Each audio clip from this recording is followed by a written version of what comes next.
17 ғасырдың соңында қазақ жері мен оның халықтары ауыр сынақтарды бастан өткерді.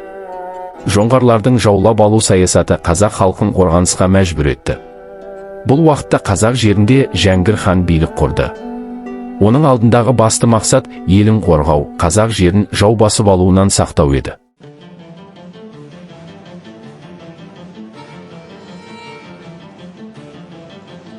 Жәңгір хан ел ақсақалдары мен батырларды жинап, жоңғарлардың шабуылы күннен күнге күшейіп барады. Бізді қорқытуды тоқтатқан жоқ.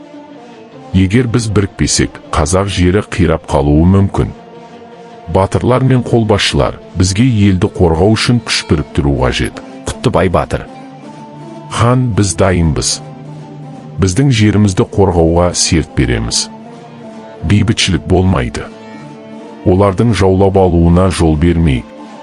Жоңғарлардың үлкен әскері қазақ даласына енеді. Бүкіл далада көшпелі адамдардың тыныш өмірі бұзылады.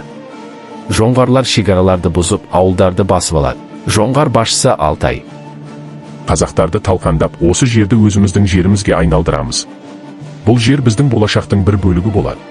Жәңгір хан мен батырлар ордада кеңес өткізіп, жауға қарсы күрес жоспарын құрады. Ол өзінің қолбасшыларын, батырларын дайындап, оларды бірлікке шақырады.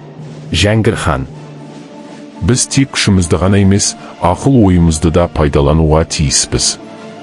Жоңғарлар тек қатаң күшпен жеңілмейді. Әрбір қадамымыз маңызды. Қандай да бір қателік біздің халықтың тағдырына әсер етуі мүмкін. Құттыбай батыр: біз елдің әрбір азаматын жауға қарсы күресуге шақырамыз. Қорғаныс үшін әрбір қорғаныс шебін дайындайық. Қазақтың мықты батырлары ешқашан алданбайды.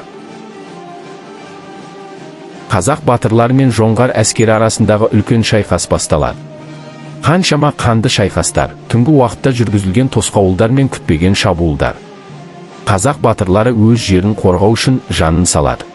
Жәңгір хан мен оның батырлары өздерінің жүректілігімен, ақылдылығымен жоңғарларды шегінуге мәжбүр етті.